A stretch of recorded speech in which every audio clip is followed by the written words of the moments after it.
What's good, YouTube? We back with another reaction video. I want to say I appreciate anybody just tuned into the video. Make sure you like, comment, subscribe. More videos coming soon. If you want to be a part of the OSK family, please click the post notification bell right next to the subscribe button. But one thing for sure, please, you know what I'm saying? Please like that motherfucker. Click that thumbs up button. You know what I'm saying? It only take 2 seconds. 2 seconds. That's it. 5 minutes. 5 minutes. 5 minutes. Not 10 minutes. 5 minutes. Not even that. 1 second. Click that like button, please. But yeah, I hope y'all enjoying y'all day, y'all night, whenever y'all watching this video. Make sure y'all grab some food, water, fruit, whatever y'all, you know what I'm saying, whatever y'all like to dibble dabble in. But yeah, we about to get into this shit, girl. Y'all, y'all food, everything y'all need. You know what I'm saying? I hope y'all enjoying y'all day. Once again, if y'all need any advice, mental health type shit, anything, just let me know. DM me on Instagram, Snapchat, TikTok, and follow my music also, OSK Rell, YouTube, Apple Music, everywhere. Mike, you better come down these stairs and show me your hands. You better show me your fucking hands. Mike, you better come down these fucking stairs and show me your hands. You better show me your fucking hands. I'm deaf. I got a gun right there. Don't move. This is 49-year-old Michael Ralston. What's up, Michael? Just had a heated argument that ended in the brutal murder of his roommate, Eric Wins. Dude, what the? Initially, it seemed Michael had acted in self-defense, but as detectives dug deeper, they uncovered damning evidence that shattered Michael's story and exposed something far more sinister than the innocent, deaf victim he claimed to be. Let me say this. Anybody that been supporting these videos and dropping comments and like really showing love towards me, I appreciate y'all, yo. Like, no lie. Like, having to get through all the hate and shit in the beginning, that shit was a little, you know what I'm saying? And we still dealing with it now. But I appreciate the supporters I do have, yo. Y'all like family to me, bro. Y'all be supporting like a motherfucker. Like, that shit mean a lot. Without y'all, this shit ain't nothing. So, thank you for that. Self-defense or self-defense. They were trying to stab me, and he has a stab wound, and I just started shooting. Honestly, it's possible that the guy who's deceased stabbed that guy. Next thing I know, I just heard pow, pow, pow, pow. And that guy hollered, stop banging at my door. What that shit say? Oh, did they just reenact that shit? Okay.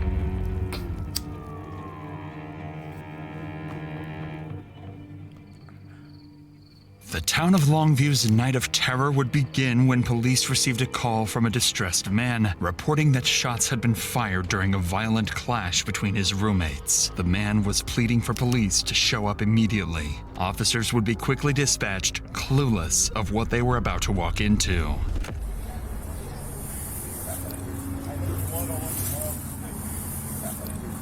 Open the door. Open the door. Let me see your hands. Let me see your hands. Walk out. Lay down. Lay down right here. Come out. Lay down.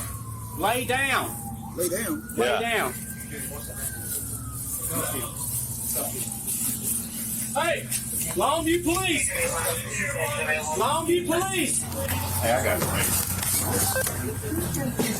Longview Police. Hey, you're good. What happened? Ain't kidding, nigga. Ain't kidding. Your brother's been shot. Stop.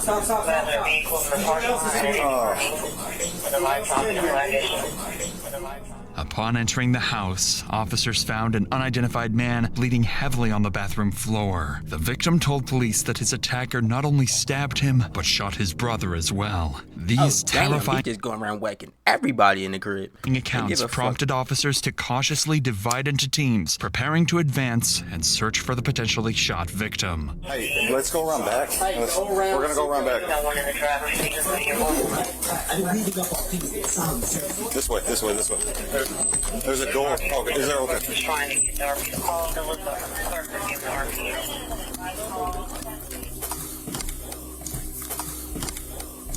There's an upstairs, bro. Let's make entry. Hey, buddy, show your head. You're good. Show your head. When officers entered through the back door, they found a man dead at the bottom of the stairs, just a room away from the other injured victim. This put police on extreme edge as they prepared to move upstairs. Who's up there? Longview, hey, who stabbed you? Where's he at? Hey, Mike, you better come down these stairs and show me your hands. Push up. Yeah, let's go. Mike, better come out. Say, 'cause I'd rather be with you.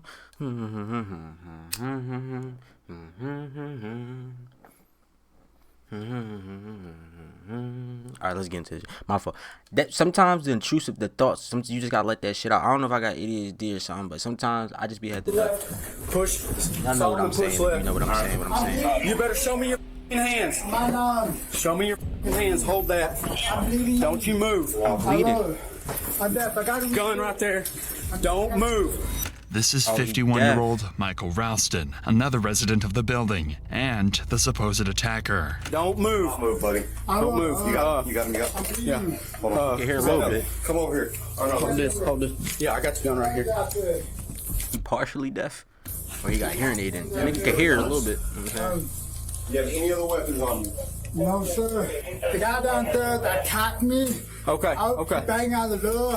I opened the door, and he made some threats. All right. Check. Did you check everything? That locked door? Okay. Two guys tried to beat me up, and I got my gun and shot him and stuff. Okay, just relax, partner. Relax. Relax. Relax. Relax. I'm bleeding, sir. Is he bullshitting? Yeah, is he actually deaf or is he bullshitting? The way he talk, motherfuckers, I didn't see niggas fake being in a wheelchair, so I don't know. But damn, nigga look good. But yeah, I don't know. You bleeding that? Michael appeared disoriented and in shock, claiming his two roommates had attacked him. He had a clear injury on his arm and looked genuinely panicked, so the officers thought his story might be true. Back downstairs, officers spoke with the wounded victim, Jonathan, who was still alive, but struggling. As he was prepared for transport to the hospital, Jonathan reaffirmed that it was Michael who had attacked him with a knife and claimed that Michael also shot his brother, Eric Wins. This was confusing for the officer. So what y'all do to Michael though? Like, I ain't saying Michael ain't wrong, you feel me? Michael shot the nigga, stabbed the boy, but what did y'all do to Mike? What did y'all do to Mike to make him do this? You feel me? What did y'all do to make this nigga that mad? Y'all did something. And if y'all didn't, then yeah, Mike, you drunk. But like, what did y'all do, bro? As Michael claimed he acted in self-defense and that Jonathan had attacked first. Both men were pointing fingers at each other. But one thing was clear, someone was lying, and it was up to the detectives to figure out who. It's kind of hard to gather information because one witness came out covered in blood, wearing underwear. He got detained. Turns out to be a witness. He's mentally challenged. When I got here, EMS was dragging one guy out who'd been stabbed repeatedly out there. That's the guy at the hospital. Yeah. Which they. So is these one of them houses where they keep everybody that got like some type of disability at? That's what it seemed like. One boy come out, he mental ill, the other nigga deaf, the other nigga like. I think it might be one of them Johns. So. Oh really? The other guy's just flat deceased. He's back there. Oh, you have one like that? Yeah, he's. I wasn't sure. I thought maybe we had these two. No, he's deceased. He got shot in the head, so he's gone completely. You know who the actor is? Yeah, the guy at the hospital that Potter's with. The deaf guy. What's that? The deaf guy that Potter's with. Alright, so he hospital. really is He got deaf. That's severe the hospital laceration on his coronet. arm.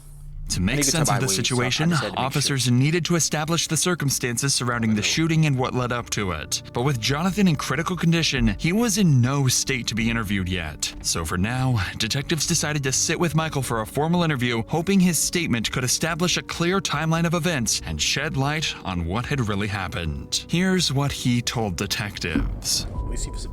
According to Michael, he was about to go to bed when Eric suddenly started yelling and banging on his door, aggressively trying to pick a fight. When Eric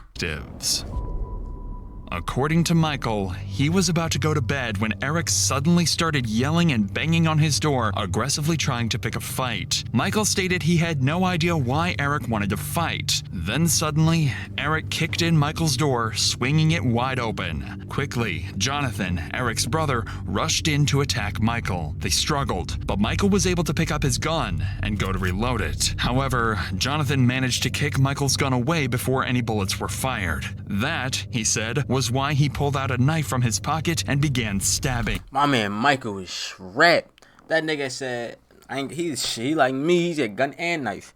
Fuck all that. Yup, go like this on them niggas. Fuck you talking about, bro. Gun and knife. My man said, you kick the gun? Okay. Got something better. This nigga, hey yo. But now, how y'all feel about this situation? Well, we only this far into the story, but and going off of Michael's side. But at the same time, how y'all feeling right now? I feel as though maybe right now, bro, you should never came in my crib. That's like a nigga right now kicking in my door trying to rumble me. Bro, I'm probably gonna stab you. I'ma try not to shoot you unless you got some shit on you. Like, if you just trying to fight me, I'm probably still gonna stab you because, bro, you have no business kicking in my door, coming in my house. I still shoot you. But, you feel me? Like, it's just, it all depends. But in this situation, I feel like something occurred before this, of course, to make them niggas want to kick at his door and all that other shit. But, like, my man Michael deaf and, yeah, bro, what the fuck y'all kicking my door and come in this joint for, bro? Say if I had my niece or somebody in there, I would have killed them niggas, bro. Yeah, what the fuck y'all running in my shit for? What the fuck is wrong with y'all?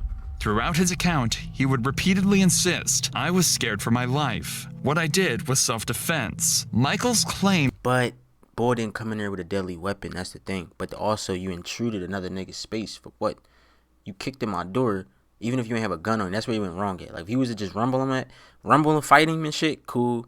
Even if he would have sliced his dumb ass, cool. I felt, cause bro, why you kick in my door and come in my house? You should not be in my crib. Simple as that. Shooting him, that's why I'm like, and the you gotta know the law. Lack of evidence to disprove them made the case more challenging for investigators. Cops Additionally, right both Eric and Jonathan had criminal histories, with a known history of resolving their conflicts through violence. This gave some weight to the possibility that Michael had actually acted in self-defense. So detectives began meticulously interviewing each resident of the building, hoping to get insights into who may have heard the scuffle or know anything about it. And what they would learn would flip the case upside down. How are you doing? Hey. Considering anyway. I'm okay, I guess. Are you injured or anything? No, man. Okay. Just inconvenience. Sounds like you were very inconvenienced. Okay, you are Cesar? I'm Caesar. Cesar? This is Cesar Cassiano, the 911 caller who was in contact with dispatchers during the attack. He lives on the second floor, directly across the hall from Michael's room, and would prove to have useful information about the two men. Kind of tell me what went on tonight that you know about. I was on the phone talking to a friend of mine in Oklahoma. I heard banging. I thought somebody was knocking on my door. Anyway, when I opened the door, Eric, the gentleman from downstairs, was knocking on his door. And he looked at me and he said, I'm sorry if I interrupted your evening. I said, I thought you were knocking on my door. No, he says, I need to talk to Michael. Okay. So I closed my door, got back on the phone, and while I was on the phone, the next thing I heard what sounded like a scuffle, and then I heard several shots, and then I hung up. We disconnected there, and I called 911. I said I just heard several shots. I heard somebody yelling and screaming. That sounded like a scuffle. That's all I know. Caesar was the last known individual to have had contact with Michael or Eric in the moments leading up to the shooting, but he doesn't indicate that Eric displayed any heightened aggression or behavior that would justify the use of deadly force. Not only that, but the details Caesar is about to reveal will cast even more skepticism on Michael's self-defense claim. This morning when I left, I saw that Michael he looked really stressed out. But I told Matthew, I said, listen, I've met Eric a few times and I talked to him. And he's not beyond trying to bully somebody. Okay. Or posture with you. But he could posture with you if he felt like he wanted to press an issue. And I think by his mannerisms, when he was knocking on Michael's door, that there was an issue bigger than what might have been casually looked at, something. And in listening to the girls in the van. So was it knocking or was it banging? That's the difference, nigga. Doing this, yo, bro, I need to talk to you, bro. Can we talk real quick? And doing, yo, Michael, I need to talk to you. Come out here, Michael. Hey, yo, Michael, where you at? That's two different things. Come on, bro. Y'all motherfuckers gotta be more, you know what I'm saying? And that live in the building outside of, they said they've been going back and forth for some time, so there was some mounting tension over what, I have no idea. Okay. By sharing these details, Caesar gave detectives crucial insight into the tense relationship between Eric and Michael. Mounting tension over, they said they've been going back and forth for some time, so there was some mounting tension over what, I have no idea. Okay.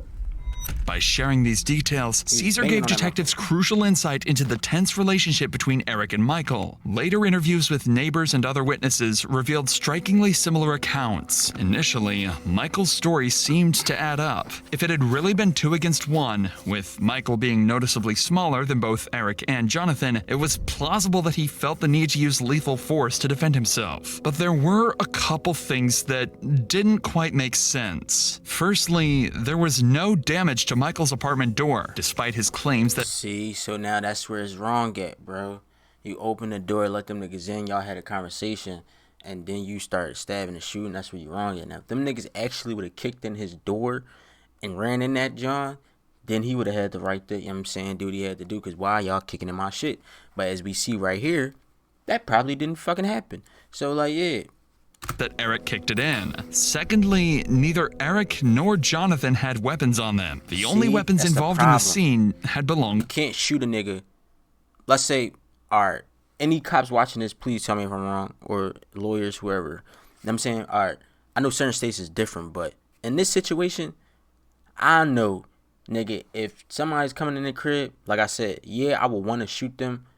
Like, because you're going to, obviously, a person going to come in with the weapon already out. They're not going to have come in like this and then pull out. No, they're going to come in with that bitch already, you know what I'm saying? And even then, it's like, I got my gun in my hand. Bro, what the fuck are you doing? Get out. Like, why did you just bust into my crib?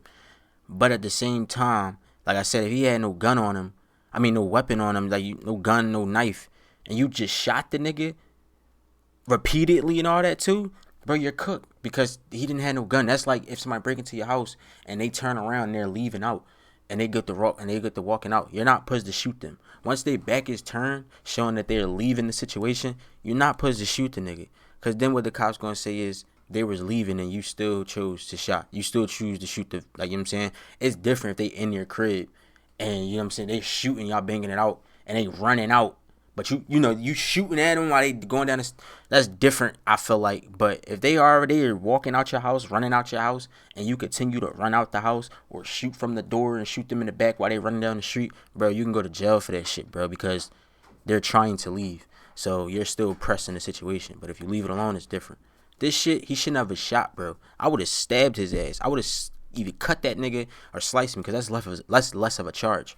And I don't even think this nigga licensed the kid. Well, it don't even matter, but to Michael. I wouldn't have shot Lastly, that nigga. Jonathan's injuries weren't at all consistent with Michael's story. Jonathan had been stabbed over 20 times. He had sustained 1 injury to his side, and the rest of the stab wounds were on his back, neck, and head. Based on the placement of the injuries, it appeared Jonathan had been savagely attacked while facing away from his attacker. All of this made it seem like there was more to the story than simply self-defense. What did I just say? Let's go back. Jonathan back, neck, and head. Based on the placement of the injuries, it appeared Jonathan had been savagely attacked while facing away from his attacker. All of this made it seem like there was more to the story than simply self-defense. Jonathan would remain in critical condition for hours, having lost a significant amount of blood and requiring multiple transfusions. Miraculously, he eventually stabilized enough to reveal to detectives the biggest bombshell yet. He reported that, throughout the day of the attack, he had started receiving Facebook messages from Michael. Jonathan was confused by the messages, as he had only just moved into the property and had never spoken or interacted with Michael directly. He stated the messages were threatening in nature and that the messages he was receiving got more unhinged as the day went on. In his last message, he said that Michael referred to him and Eric as cockroaches that needed to be exterminated. These messages demonstrated how Michael viewed Eric and Jonathan's lives as expendable. Remember that Caesar had mentioned Michael's strange behavior that morning? He was agitated and frustrated. Michael also claimed he was about to go to bed when Eric kicked in his door. However, going to bed with a loaded gun, an extra clip, and a pocket knife at the ready is more indicative of someone preparing to exterminate a problem rather than simply going to sleep. Everything he just fucking named. I mean, I guess he's saying going to sleep with it in your pocket. Yeah, bro, cooked. He definitely killed them niggas because he wanted to. But after these Facebook messages and shit. But yeah, extra gun. I mean, a gun, an extra clip, a knife. That shit is all around that motherfucker. You know what I'm saying? Like, you gotta have shit to protect yourself. So it's like, shit. Michael prepared, but ain't nobody going to sleep with no gun in their pocket while they sleeping. You fuck around and shoot yourself. Fuck no. Or sleeping with a knife in your pocket, you gonna stab yourself. So yeah, he tweaking. Michael's story was already seeming to crumble, and when police found their most disturbing lead yet, a clear picture would be painted of the gruesome night.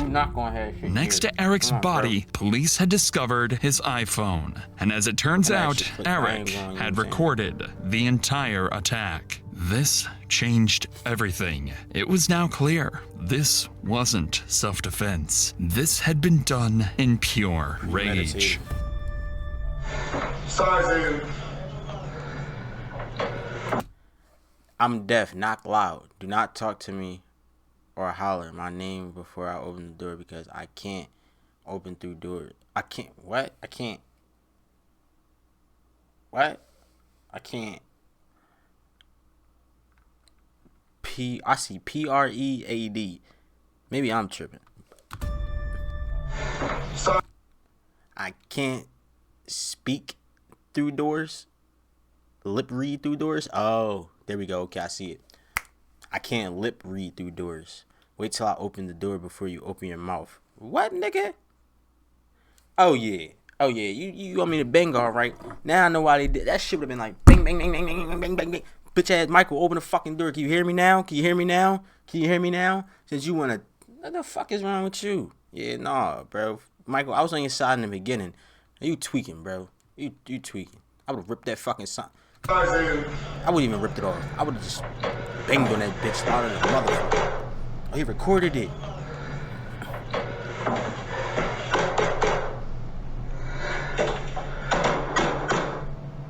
You keep sending me messages. I'm trying to answer you. I know you're deaf. So I'm trying to knock where you can hear me. Quit sending me text messages about stupid shit. See, at least he told him. Oh, shit. Oh, yeah. He lost it. He going to jail. He going to jail. He going to jail. You're good. You're cooked. Why the fuck? Yo, this nigga just start blowing. Off the rip. About stupid shit.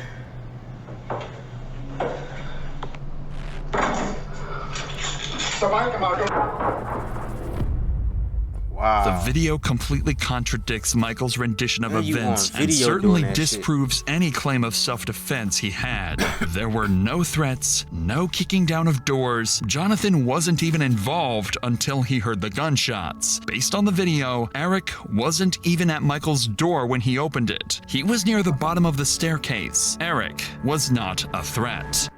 Michael, on the other hand, opened his door, armed with a gun and a pocket knife, clearly intending to harm Eric. During the fight, Jonathan tried to intervene and save the life of his brother, only to get himself stabbed over 20 times, all while trying to crawl away to safety. Seconds before the officers arrived on the scene, Michael can be seen collecting his gun from the laundry room. This evidence, combined with witness statements and Mike's own... Yeah, he's cooked. What he should have did was, it's okay you want to answer your door with a knife and you know what I'm saying, gun on you. Cool, do what you want to do. That's some paranoid shit. I mean, I answer sometimes with the gun on me if I don't know who it is, but I think everybody should.